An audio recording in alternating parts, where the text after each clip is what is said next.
Eu tenho duas questõezinhas, depois eu passo para a Embraer, para o monopolista aí, do cartel dos engenheiros. Aí. Eu tenho duas questõezinhas aí para... Quando o Evandro ele menciona lá o exemplo da Irlanda, se percebe que meramente atrair as grandes multinacionais não foi suficiente aí. Em certo momento, quando você pega a China, você tem um modelo em que essa atração está ligada à transferência de tecnologia e tudo mais. Primeiro, o que seria um modelo adequado para o Brasil? Por exemplo, nós temos a lei de informática. Tem muita gente que acha que a lei de informática está permitindo meramente a substituição de departamentos de desenvolvimento aí, das Microsofts da vida, e ela desmonta lá, daí contrata um grupo de engenheiros pelo IPT e não tem agregação de pesquisa aí. Como incluir a multinacional dentro desse modelo de desenvolvimento, aí, de absorção de tecnologia, para que não fiquem ilhas sem multiplicar aí o conhecimento pelo resto do país. E o segundo é a questão da BDI mesmo, aqueles setores prioritários, que surgiram os setores prioritários, passa um tempo, teve uma revisão dos setores prioritários, ficamos meio sem saber o que foi feito nesse período aí com os antigos setores prioritários e os novos.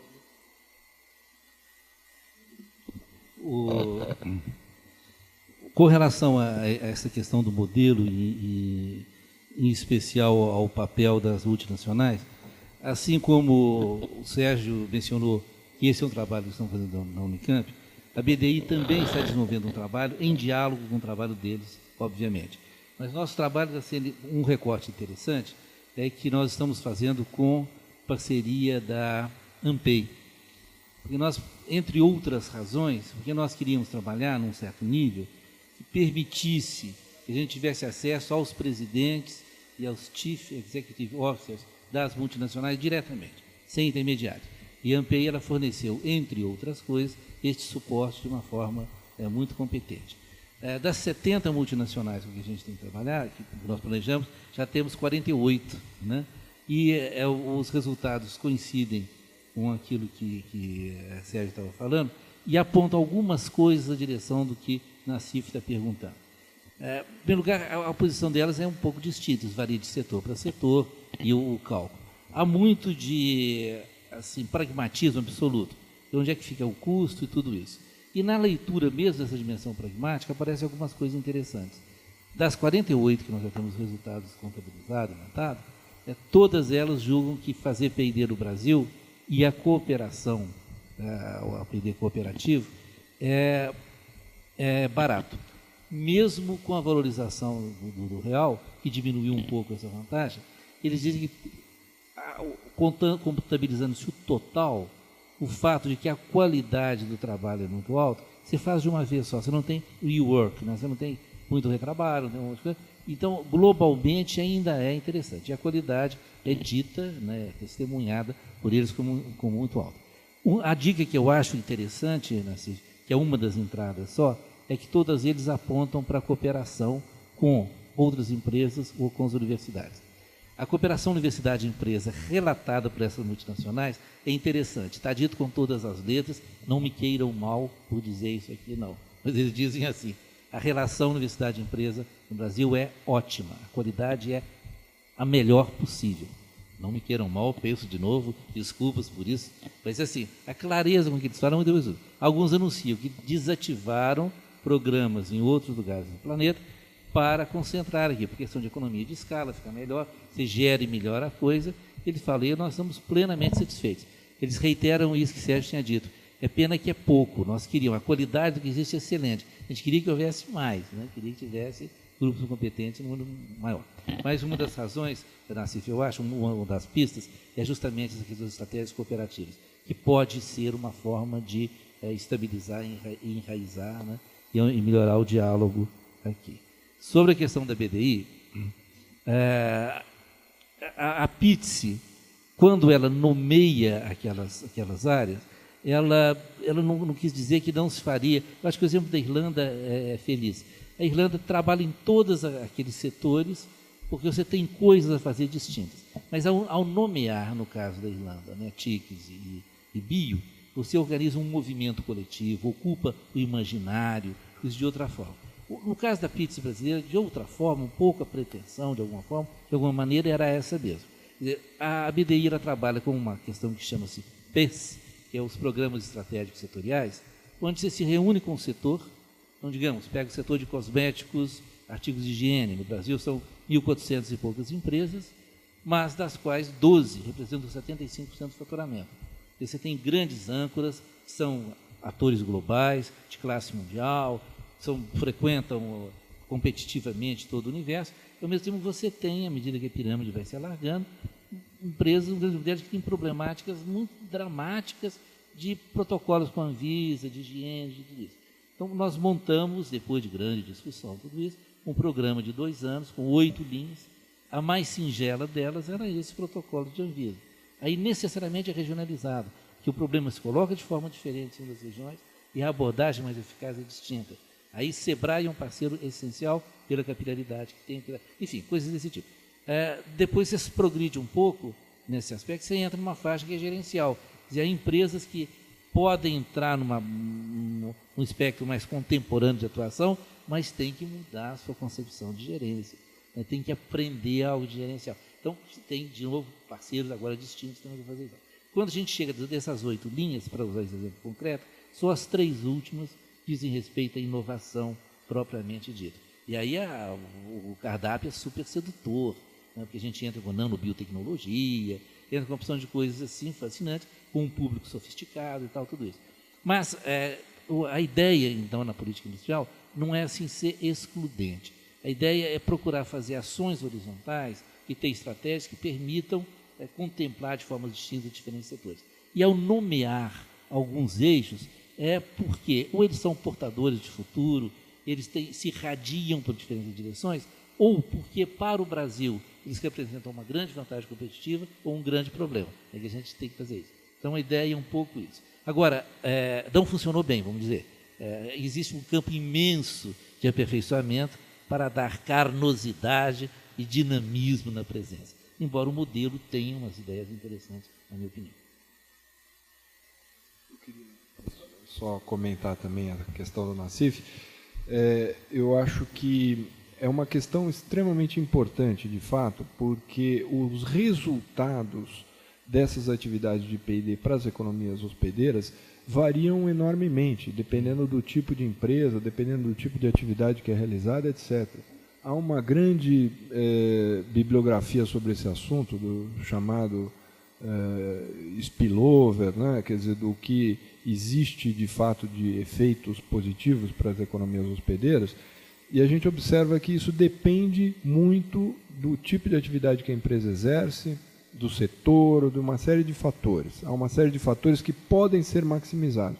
E aqui eu concordo inteiramente com esse ponto que o Evandro levantou, que uma maneira eficaz de enraizar essas atividades aqui é justamente promovendo essa interação com o sistema universitário, né? Quer dizer, as empresas, aliás, as empresas mais bem-sucedidas nas suas atividades de P&D são justamente aquelas empresas que têm uma forte vinculação à atividade de cooperação dentro do sistema universitário.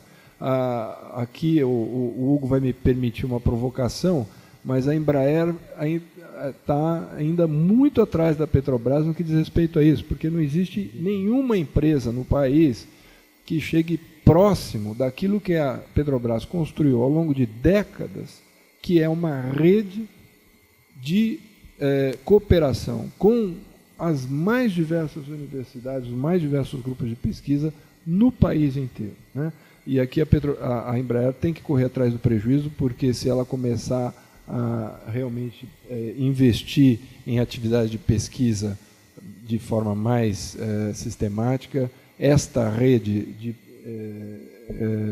de pesquisa ela também vai precisar construir em algum momento, né?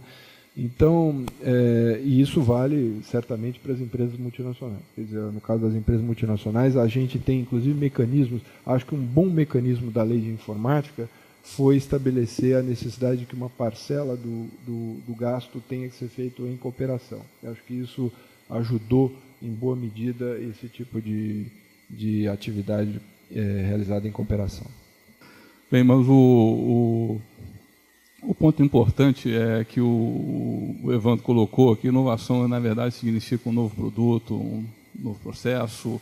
Esse novo produto pode ser radical, pode ser uma coisa incremental, etc. Tal. Tem sempre uma coisa que falta ali, que significa o seguinte: é isso, contanto que você tenha foco no mercado. Ou seja, não adianta, você não tem muita importância se a questão é science-driven ou se é market-driven. Se não tiver foco para você entregar aquele resultado final, colocar aquele resultado final no mercado, é irrelevante se é market, se é science-driven. A questão é essa, você tem que pensar a inovação como algo que vai estar no mercado, de fato, gerando riqueza. Gerando riqueza como? Emprego, imposto, salário, vendas, coisas desse tipo. Então, isso é um ponto essencial. Inovação significa ter o foco no mercado. Esse é uma das grandes questões que a gente precisa pensar em termos de colocar a inovação de fato dentro das empresas. Porque o histórico brasileiro, e aí inercial, é sempre de você focar na produção, quer dizer, fazer uma enquete com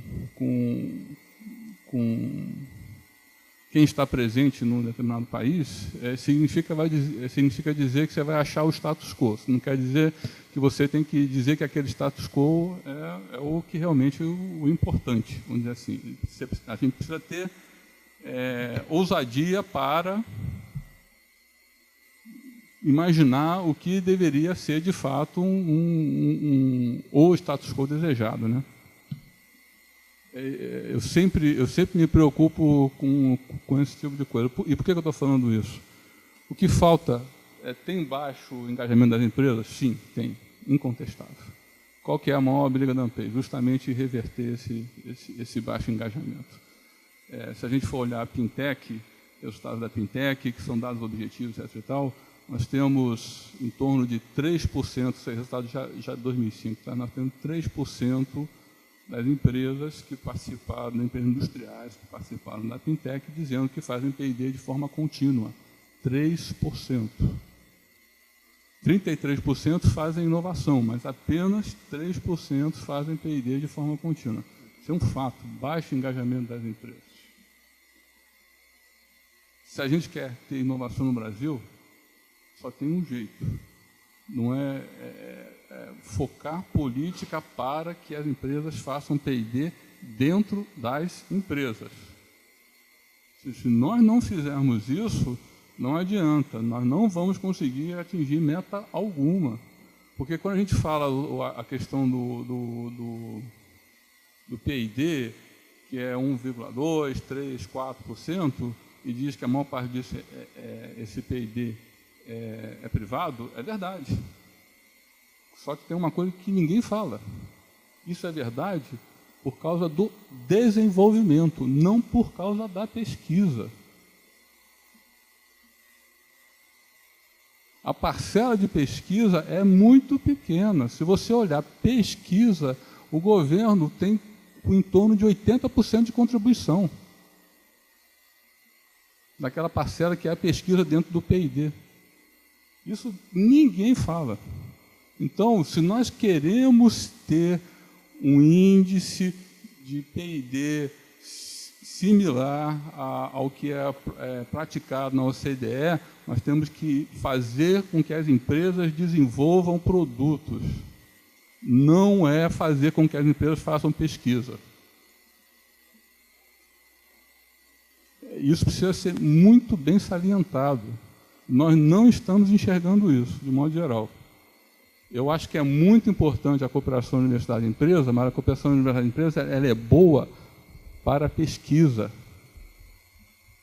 Ela é boa para desenvolvimento em alguns poucos setores. O agronegócio é tipicamente um deles, mas ela não é boa para todos os setores. Ela não é essencial para todos os setores. Isso é uma coisa que a gente precisa ter muito em mente, isso, tá? Então, quer dizer, a questão que o Sérgio colocou, que é muito importante, por que a nossa formação de engenharia ou de desenvolvedores, que eu prefiro esse termo, né, desenvolvedores, eu não gosto muito do termo pesquisadores, porque só vai para um lado da história, né? Nós temos que ter pesquisadores e desenvolvedores. E eu também não gosto de falar engenheiro, porque tem desenvolvedor que é biólogo, que é físico, que é matemático, que é químico, tem várias outras categorias, certo? Não só engenheiro. Tem muito engenheiro, mas não apenas engenheiro. O pessoal lá do Butantan que sabe disso, certo? Tem médico, com certeza, também. Então, a gente precisa pensar nessa questão dos desenvolvedores. O importante é ter desenvolvedor bem qualificado. O importante não é ter doutor. É ter desenvolvedor bem qualificado na quantidade necessária. Nós temos muito bons desenvolvedores, mas uma quantidade baixa. Aumentar, sair de 9 mil doutores para 12 mil doutores não vai mudar em nada. Vamos continuar com o mesmo problema.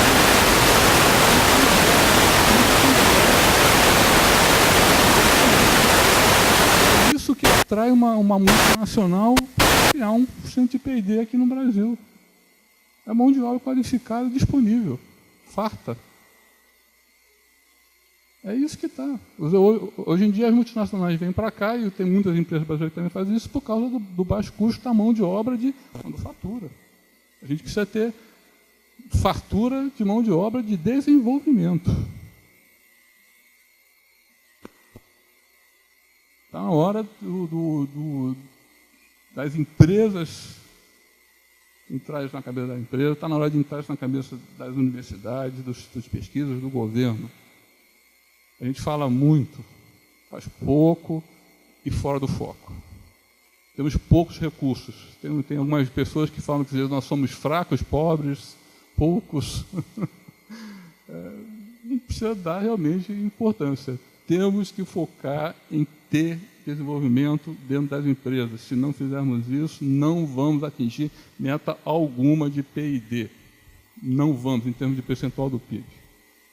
E temos que focar em quantidade qualificada de pesquisadores e desenvolvedores. Tem que ser as duas coisas, não basta ter qualificação, tem que ter quantidade, tem que ter fartura. Se não tiver isso, sinto muito.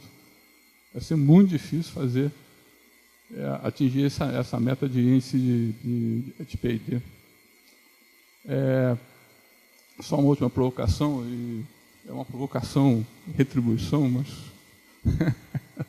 eu estava comentando com o Lotufo que o CEMPES está mais para a universidade do que para a empresa. Eu conheço muito bem o CEMPES. O trabalho que eles fazem de rede é fantástico. Mas aquilo ali não é exemplo para a empresa que faz P&D. Nós precisamos dizer por quê. De novo, é pesquisa e desenvolvimento. Quem dá inovação é o desenvolvimento, não é o pesquisa.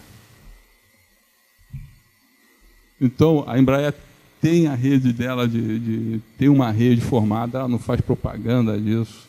Não temos interesse em fazer programa, mas nunca vai chegar aos níveis que o CEMPES faz. Não é meta, e se nós tivéssemos uma meta, nós estaríamos fora de si, fora de nós, né? Não é a meta. A meta não é essa. A meta é desenvolver. Na minha palestra eu vou explicar por que é essa meta. Tem a ver com risco de mercado e risco tecnológico. São duas coisas importantíssimas que são que são maltratadas ou não completamente entendidas aqui no Brasil. Eu gostaria de fazer alguns comentários. Eu queria começar dizendo o seguinte: bom, eu já fiz 70 anos, né? Eu posso agora dizer uma porção de coisas que eu não dizia antes, porque o pessoal dizia, bom, ele tem aspirações políticas, quer ser o diretor de tal coisa. Não tem aspiração nenhuma, eu posso dizer com toda a franqueza aquilo que eu acho, não é? Que está acontecendo. Eu vejo com clareza aqui que muita coisa é porque se confunde o mapa com o território. São duas coisas diferentes. Eu estou chamando de território é aquilo que se passa na realidade no processo de inovação, né? Desde a sua gestação de invenção até o final da coisa. O que eu vejo é o seguinte, uma coisa curiosa que eu gostaria de chamar a atenção das pessoas aqui é o seguinte, né? Nós desenvolvemos 13 patentes que vieram de pesquisa científica. Então, geraram informações que davam, que poderiam ser exploradas do ponto de vista de aplicação farmacêutica. Aquilo foi depositado, as patentes, etc., e junto com empresas farmacêuticas brasileiras que não tinham nenhuma experiência nessa área. E foram adquirindo. E hoje, essas empresas que participavam do início, que são as grandes empresas farmacêuticas brasileiras, hoje elas já estão bem mais avançadas nisso. E elas entenderam, não é, que as grandes empresas farmacêuticas multinacionais, a primeira coisa que elas se orgulham de ter é ter no portfólio das empresas grandes cientistas. Não é? É extremamente importante porque a ciência e a aplicação da ciência cada vez estão mais próximas uma da outra. Não é? Elas caminham juntos. Isso eu estou chovendo no molhado, todo mundo sabe disso. Agora, uma coisa interessante que eu noto é o seguinte. Eu fui aprender recentemente que tem uma maneira, recentemente, há uns 2 anos atrás, que tem uma maneira de você poder fazer uma avaliação daquilo que você tem na mão. E aí entra numa coisa que foi dito aqui, que é o seguinte. Você pode avaliar aquilo que você tem na mão. Tem escritórios especializados nos Estados Unidos que faz o Due Diligence Study, ou Research, não é? E que te avalia com bastante precisão, muito melhor do que uma avaliação absolutamente subjetiva, daquilo que vale. Então, eu gostaria de citar um exemplo que ocorreu, de fato, no nosso caso. Não é? Nós tínhamos uma substância que tinha uma atividade antihipertensiva. Usar hipertensão arterial, a principal doença dos dias de hoje, as grandes multinacionais estão em cima disso. Valia a pena você entrar nesse mercado ou não? Apesar de ser uma molécula inovadora. Não é? Bom, fizemos um levantamento para isso, encaminhamos toda a documentação, a patente que foi depositada aqui e fora daqui, nos Estados Unidos, inclusive, e foi feita, então, uma avaliação disso aí. Então, essa avaliação foi extraordinária como educação para a gente. Não é? Mostrar, por exemplo, que nós não tínhamos nenhuma chance de entrar no mercado de antihipertensivo. Por quê? Porque é dominada pelas grandes multinacionais. Não é? Segundo lugar, havia a possibilidade de entrar em nichos de mercado, e esses nichos de mercado poderiam ser avaliados objetivamente. Então, saber quantas empresas entraram nesse nicho, não é? Quantas moléculas concorrentes você tem, quais as vantagens e desvantagens daquilo que você tem. Com esse panorama todo, não é? Você tem uma ideia do quanto vale aquilo que você tem. Algumas das pessoas que estão lidando com inovação hoje fazem isso. As universidades estão fazendo isso. Sabem exatamente quanto vale aquilo que tem e que estão negociando. Sabe, por exemplo, que uma patente poderia ter inúmeras aplicações e licenciar cada uma das aplicações separadamente.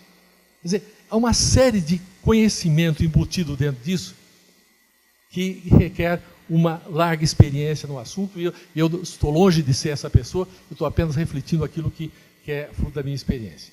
Então, o que eu estou vendo é o seguinte, né? E eu gostei muito do Evandro ter colocado o exemplo da Irlanda, porque é um exemplo que eu já tinha visto, por exemplo, tem um artigo na Nature Biotechnology 2004, que analisa o que aconteceu nos países do mundo todo, utilizando uma abordagem para o desenvolvimento da biotecnologia farmacêutica, né? E aí, nesse caso, eu acho o seguinte, não basta ter foco. Foco é necessário, mas não é suficiente. Tem que ter foco e desenhar uma estratégia. Você não levar em consideração, por exemplo, que a indústria farmacêutica está mudando o paradigma para uma outra coisa hoje, completamente diferente. Nós vamos entrar no antigo paradigma que é um desastre hoje para as grandes multinacionais farmacêuticas? Vamos seguir os mesmos exemplos daquilo que está sendo abandonado lá e repetir aqui no Brasil a química combinatória e fazer tudo aquilo que eles high throughput screening, que é uma coisa que tem dado encarecido demais os medicamentos e trazido muitos medicamentos com efeitos colaterais seríssimos. Isso está mudando fazendo mudar o paradigma. E dentro dessa coisa é que eu digo, estabelecer uma estratégia, não é, significa conhecer aquilo que está acontecendo fora. E nisso eu discordo daquilo que você disse, que nós precisamos pegar os exemplos de fora. Quando você olha nos exemplos dos vários países que desenvolveram essa área, você vê que existem denominadores comuns que são perfeitamente aplicáveis e deveriam ser aplicados aqui no Brasil.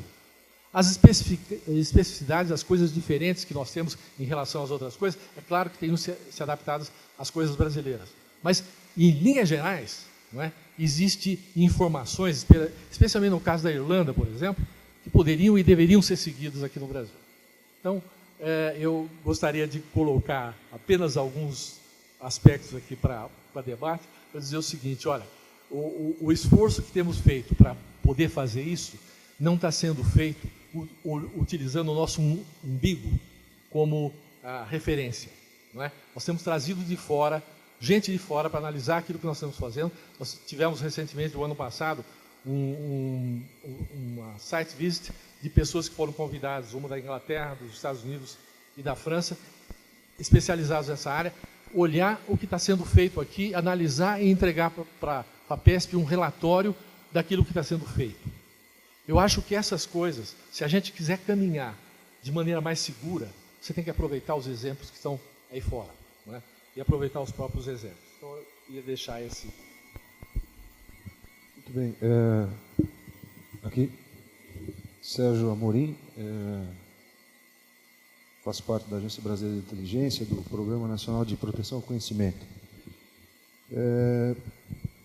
Dentro da fala do Hugo, da fala do Antônio, né, eles focaram um ponto, eu quero dar um pouquinho mais de ênfase num ponto, eu vi também a mesa. Invenção é diferente de inovação, né? Tem um salto aí que é o salto mortal da mercadoria, como diria Marx aí, né? É entrar no mercado, né? Então, dentro das exposições realizadas, todos os pontos abordados, eles são extremamente relevantes, né? Mas será que ao lado de uma prospecção científica e tecnológica não seria fundamental um processo de prospecção mercadológica, né? Porque, de certo modo, se a gente pega o exemplo da Embraer, o exemplo da Petrobras, né? Os exemplos internacionais trazidos da Irlanda, da China, da Índia, né? Eles têm participação em estrutura de mercado. Esses exemplos, né, de empresas e de países, eles têm participação em estrutura de mercados que alavancam os processos de inovação, né? Eu gostaria de ouvir um pouquinho de vocês aí, como é que vocês veem esse outro lado, né, da questão da inovação, que são as estruturas de mercado.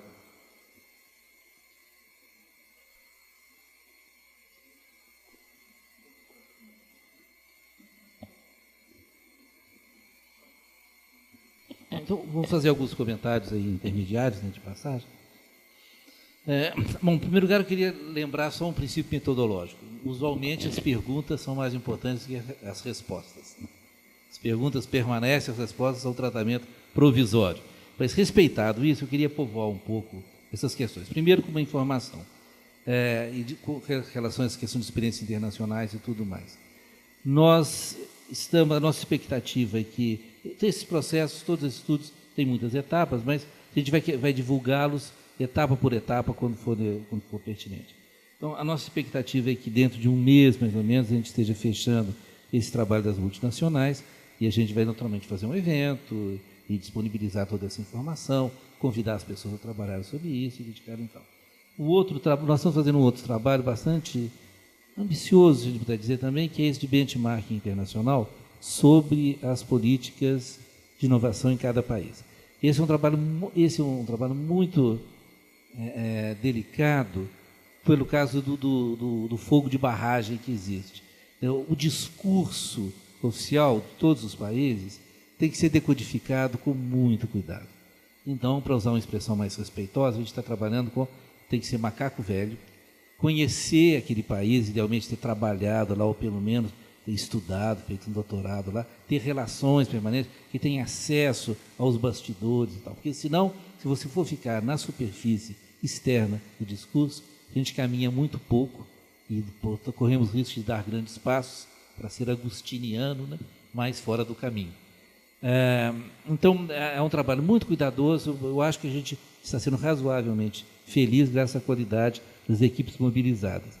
E Bom, enfim. E tem um outro trabalho também, esse sendo feito basicamente com o IPEA, porque é uma hipótese que nós tínhamos de que existe um novo empresário no Brasil. Existe uma nova classe empresarial, isso era do sentimento. Quem participou, por exemplo, da Conferência Nacional de Ciência e Tecnologia, organizada pelo ministro Sardenberg, e dessa agora organizada, começou com o ministro Eduardo Campos, com o Sérgio Rezende, já viveu, com relação ao diálogo com o empresariado, duas experiências distintas, né?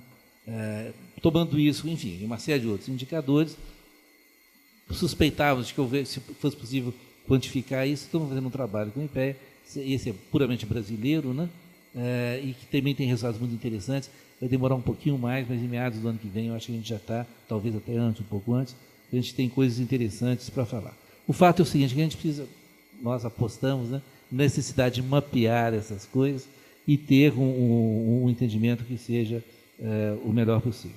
A ênfase colocada no mercado, isso foi na intervenção desde o Hugo, de vocês, talvez não tenha aparecido com todas as letras, mas estava presente no que o Sérgio falou e no que eu falei também. Eu comecei definindo, olha, está no mercado ou na prática social, porque você pode inovar também como uma coisa, que é uma outra forma de mercado. Mas essa questão era uma questão óbvia, e é uma questão que claramente está presente, e a gente tem progredido razoavelmente nisso que de fato era muito desconhecido, é como é que você constrói plano de negócio que seja uma imagem, um espelho mais fiel das possibilidades reais de como é que você trabalha. Esse, em realidade, eu não quero me alongar muito nisso não, mas em algum momento valeria a pena trabalhar. Quando a gente trabalha com APL e com as coisas, essa é a questão mais patética, porque em todos os trabalhos, eu poderia relatar aqui um grande número onde eu estive pessoalmente envolvido, usualmente o pequeno produtor não tem a menor ideia do que é o seu mercado.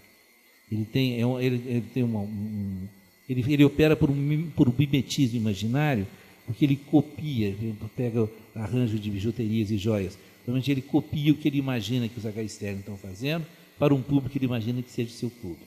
É uma coisa patética. O trabalho tem que começar por ali, enfim, esse é um trabalho. Mas se aí a visão é quase caricatural, ela não é, em muitos outros casos, muito melhor do que isso. Então, existe uma questão da lógica de mercado, conhecimento de mercado. Os programas de qualidade no Brasil teve um efeito colateral positivo, foi que melhoraram muito a visão desse mercado, por aqueles que se envolveram na questão de qualidade, mas ainda assim a gente tem um espaço grande. De qualquer forma, houve e há um crescimento enorme nessas estratégias.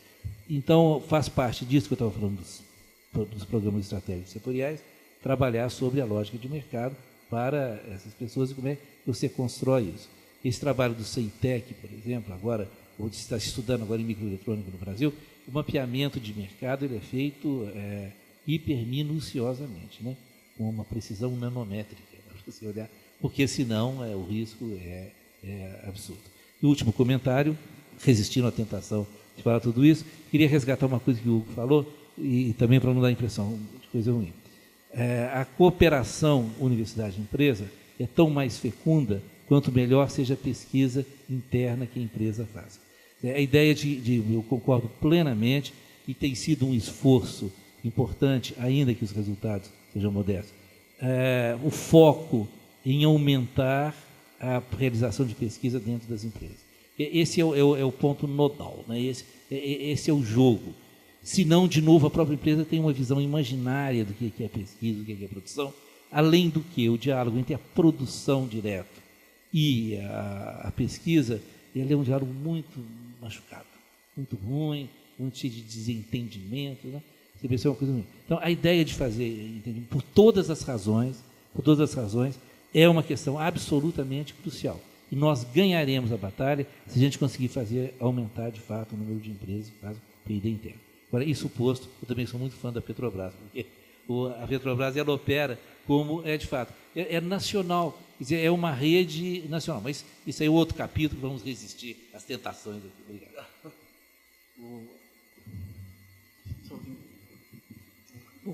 Eu queria pegar um gancho na fala do Sérgio Queiroz.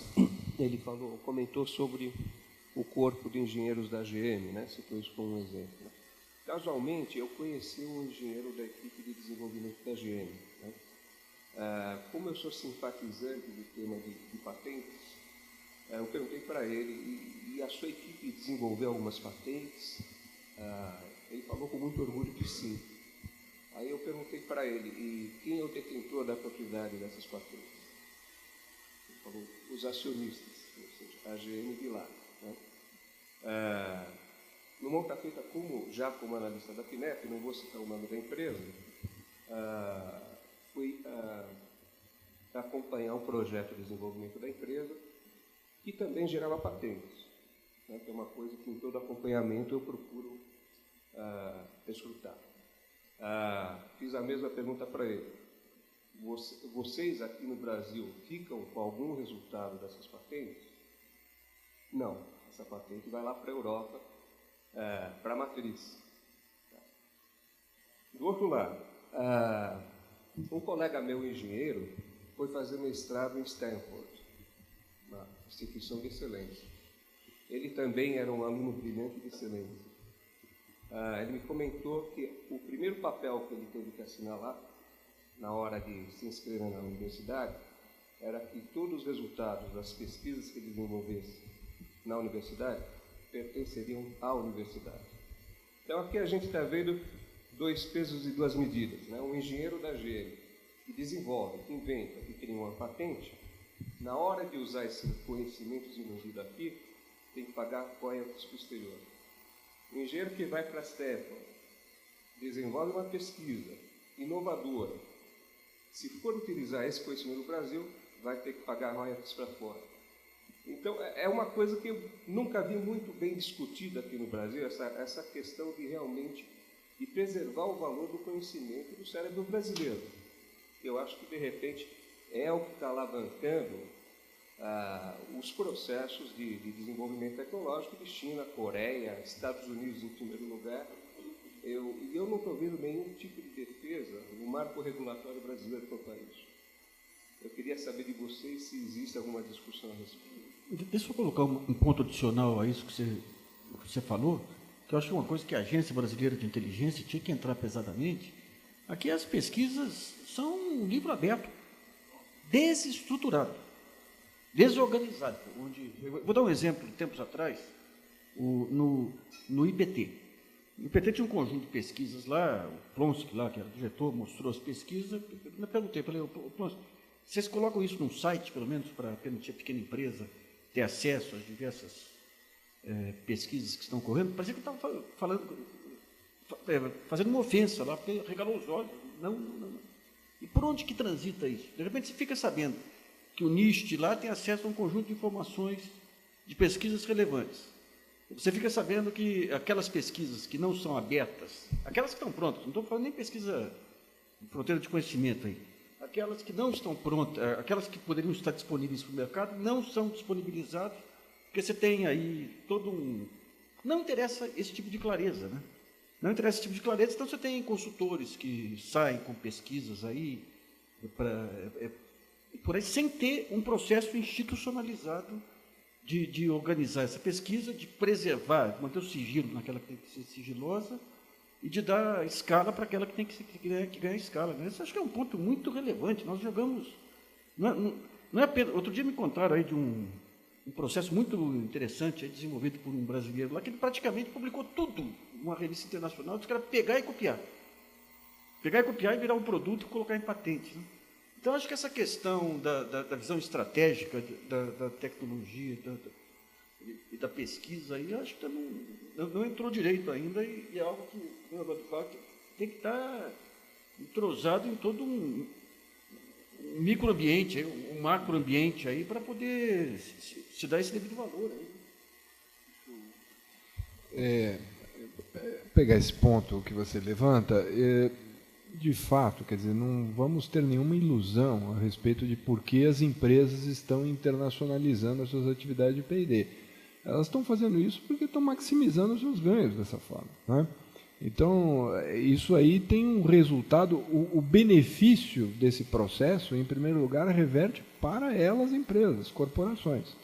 Embora isso seja um processo, em grande medida, Quer dizer, a concorrência empurra todas, de certa forma, na mesma direção. Quer dizer, na medida em que a primeira se lança e é bem sucedida, isso acaba impondo uma resposta competitiva por parte das demais. Mas é evidente que a grande beneficiária do processo é a empresa, a multinacional, a corporação, consequentemente seus acionistas. Agora, isto não significa, e aí tem inúmeros exemplos, de que os países hospedeiros não ganhem com esse tipo de atividade. Mesmo no caso, que não é também genérico, porque isso depende de empresa para empresa, essa política de patenteamento, por exemplo, isso pode valer para algumas têm, de fato, essa prática de centralizar o patenteamento. Outras não, outras registram o patenteamento, dão para as suas subsidiárias, né? Então, é a subsidiária que é a detentora da patente que ganha resultados dessa patente, né? Mas, por exemplo, da própria GM, a GM exporta um volume considerável de serviços de engenharia, não é? Quer dizer, exporta algo e deverá exportar algo como, num futuro muito próximo, algo da ordem de 150 milhões de serviços de engenharia, não é? Que é uma atividade, se o Brasil virasse um grande exportador desse tipo de serviço em várias outras coisas, né, a economia brasileira seria uma outra coisa, né, diferente da que é. Então, isso para ficar no próprio exemplo da GM.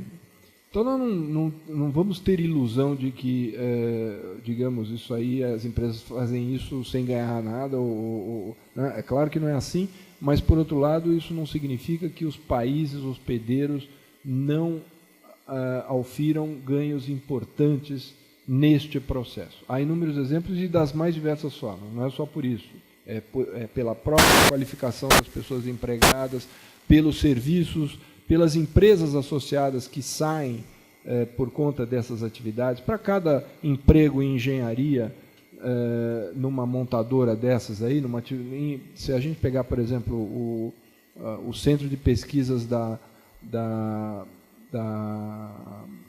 de desenvolvimento de produto da Volkswagen, em Wolfsburgo, deve ter tanta gente trabalhando na mesma atividade fora da Volkswagen do que dentro da Volkswagen.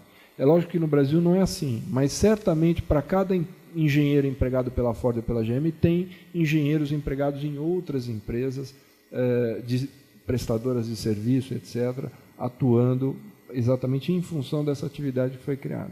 Então, a gente tem que olhar para todos esses aspectos. Bem, eu queria só comentar aqui um ponto, para esclarecer talvez um ponto que o Camargo levantou, que, na verdade, eu acho que não há propriamente uma divergência com relação à importância de se olhar para as experiências de fora. O que eu queria sublinhar é o fato de que, no caso do Brasil, uma questão fundamental que é preciso se olhar é o fato de que a demanda tecnológica é fraca. Quer dizer, diferentemente do contexto desses outros países que fazem essas medidas e que, ao oferecer, quando você tem medidas de oferta, dar milho a bode, né? Você bota ali, o negócio frutifica fortemente. Agora, aqui no Brasil, não basta isso. Não basta a gente dar, embora também seja preciso dar. Não estou dizendo com isso que a gente não tenha que ter essas medidas do lado da oferta também tomadas aqui, o financiamento, etc. Mas isto é insuficiente no caso brasileiro. No caso brasileiro é preciso fazer medidas que olhem para a questão da demanda, que estimulem a demanda tecnológica das empresas. E essa demanda varia muito em função de uma série de características até setoriais. E isso também tem a ver com a questão que o Hugo levantou. Quer dizer, eu acho que quando ele enfatiza ele minimiza a importância da pesquisa na empresa, eu acho que, primeiro, para alguns setores isso é impensável, né? Acho que a tua referência é o setor farmacêutico, em que, obviamente, isso não tem cabimento, porque o setor farmacêutico, os chamados setores baseados na ciência ou intensivos em ciência, são setores em que a articulação com a universidade é crítica, fundamental para a competitividade. E a própria atividade de pesquisa científica na empresa, muitas dessas empresas fazem ciência, porque precisam preparar os seus pesquisadores para dialogar com os pesquisadores que estão nas universidades. Não é? Então, é absolutamente crítico para certos setores, embora possa não ser tão crítico para outros. Mas eu também concordo com a sua posição de que isto é cada vez mais crítico para todos. Todos os setores relevantes, de alguma forma, vão ganhando em intensidade científica e essas questões vão sendo cada vez mais importantes. Então, eu acho que aquelas empresas que não prestam a devida atenção na importância de se realizar pesquisa ou de ter um pé na pesquisa, na atividade de pesquisa, que pode não ser via pesquisa interna, pode ser via pesquisa externa, realizada em cooperação, essas empresas, eu acho que elas estão deixando de semear coisas importantes para o seu futuro.